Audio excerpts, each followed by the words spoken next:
Hello friends, welcome to our channel Sukun FM English. Friends, if you visit the channel first time, please subscribe our channel and press the bell icon also. If you enjoy the story Secret Son-in-Law Shadow King, please like the story and share the story with your friends also. Today we listen episode number 73 of Secret Son-in-Law Shadow King story. Let's begin the story. One-eyed man pressed the trigger and shot the Samar. Seeing the bullets being fired, Jia shouted in fear. Samar, be careful. She was badly injured. She got scarred. Samar had came to save her. If something happened to him, even if she survived, she would not be able to live peacefully. But she was also shocked by what she saw. Samar moved his place faster than bullet and he escaped the bullet. The bullet passed near his car and broke his piece into hitting the wall. Everyone in front of room held their breath. Even Vidarthi was shocked. He was surprised. He said, "Is this a man or a shadow?" He could not understand how a human being could react faster than a bullet. At this moment, everyone was shocked. Samar moved forward like a whirlwind, and in a single leap he reached in front of the white-eyed panther. As soon as he saw Samar in front of him, he picked up his gun again and shot. He clapped his hand on Samar's forehead and to make him move. But before he could fire, Samar quickly snatched the gun from his hand. He took and at one stroke he broke into a pieces of iron. Now the gun was nothing more than junk. Then he looked at the VI Panther and said, "Now you think, who will save you from me?" Saying this, Samar grabbed his bundle of clothes and broke it in one stroke. There was still fear in his eyes. He did not want to die like this. He had never thought that after ruling the city of Indore for so long, he would die at the hands of such a brave man. He staggered and fell down, seeing him staging and falling. His other three champions shouted together, "He killed Panther brother. If we want to survive, we have to kill this man." Saying this, all three of them took out their guns together and shot Summer simultaneously. All three knew if the opponents could kill their boss in a second like that, even he could not compete with him. They were very well. The Pipe Panther was very powerful. He could defeat all three of them together. All three of them were level 1 stage 2 fighter of martial arts. When they could not fight Panther and they could fight the persons who killed him, how could he do that? So, without taking any risk, he fired the shot straight away. The bullets were fast, but not as Samar as fast. Samar got out of his palace in one go and come in front of those three. He took out of his knife and stabbed all three of them. He could attack them again and again. Samar knives had hit the necks of all three. All three goons grabbed their clubs in a moment.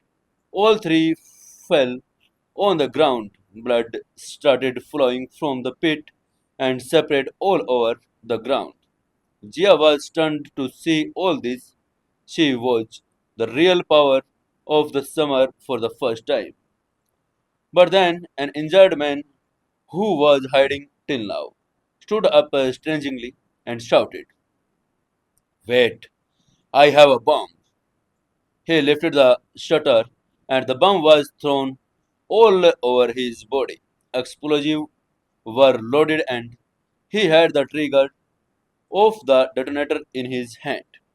He threatened Summer and said in a shuddering voice, Oh, stand there. If you don't touch my face, I will kill you. If you come too close, I will press the trigger and we will all die. If you take a step forward, everyone will fly away. Seeing the explosive on their man's body, Gia's expression changed. She became upset. She got scared. Her breathing became fast. Summer also stopped for a moment, but his smile did not go away.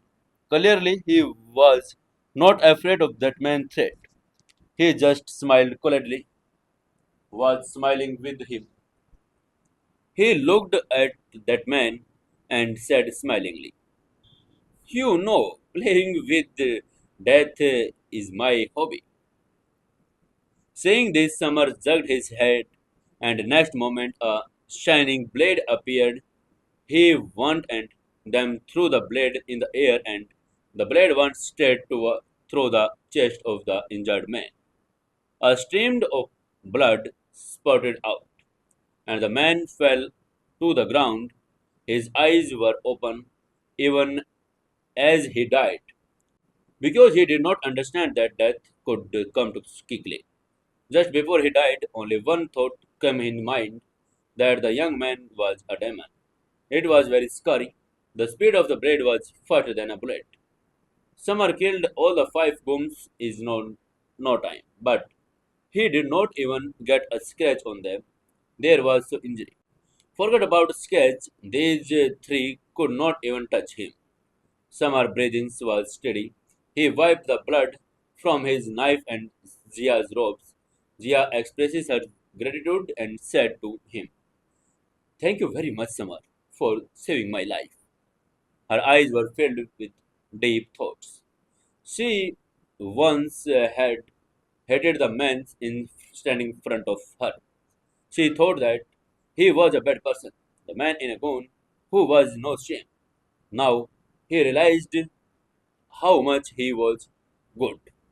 She clearly knew that if he was not there, there would be no protections for her from these ghouls. They could first wounded her and then kill her. This man had not only saved her life but also her dignity. So he became his custodian. As Summer cut her ropes, Zia fell on her knees and started crying. She said softly, "Summer, you are not a human being. You have come as God for me." Summer smiled softly and said, "Zia, this is the time you have said thank you to me. It is that you have fallen in love with me now." Jia glared at him.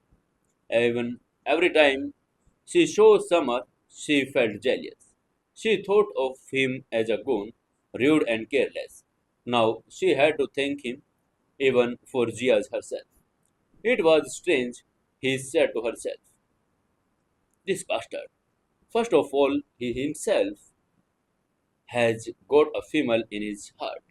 Now he is making fun of me. Jia was a little annoyed, but there was a little smile on her face. She refrained from answering Summer. She could not stop herself. She said to Summer with some arrogance, "You are such an ill-mannered person who will love a human being. Don't dream." But Summer was not going to give up, he said jokingly. "You know, Jia, fighting is also a sign of love. The more you fight with me, the deeper your love becomes." He knew that Jia had suffered a lot of while back. There was still some shadows of fear left in her mind. He wanted to wipe out away from her face. So he was lightening the atmosphere by flirting with her. Jia threatened Summer by making small fist of her hands. "Stupid! If you say any more words, I will really punch you." But there was now a shiver in his voice. There was no fear like before. She understood that Summer was distracting her on the pretext of the making her angry. As soon as she tried to get up, she stumbled and fell on the ground. She moaned in a pain and said, "Ouch." He furrowed his eyebrows and grabbed his legs, being tied up so long. His leg had gone numb. Blood circulation had slowed down, and getting up suddenly hurt, spinning his ankle.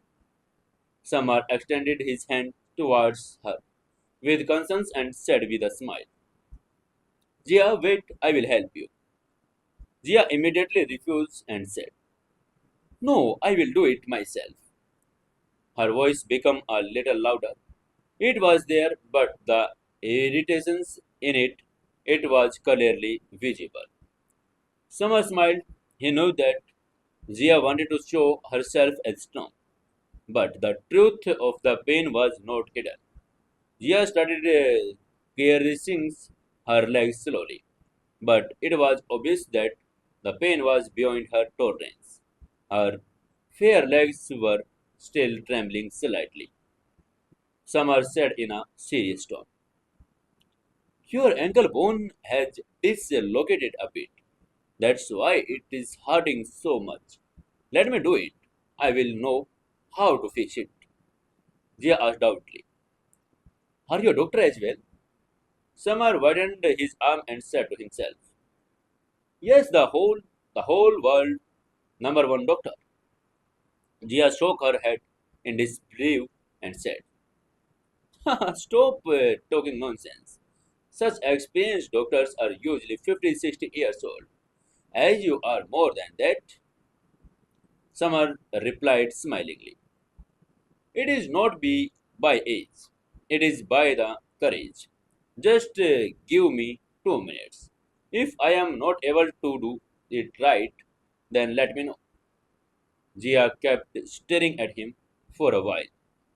Then, accepting defeat, she bowed her head and walked slowly and said, "Okay, but you don't do anything unnecessary." Summer held her ankle very carefully and gently corrected its position. He straightened her thigh by applying pressure slowly. There was a slightly pain on Gia's face. There was a glimpse of it, but at the same time, he was also feeling relief. Can Summer treat Gia? See you in tomorrow episode.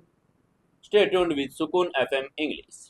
Friends, if you enjoy the story, please like the story and share the story with your friends in your WhatsApp groups. And leave a comment in below comment section.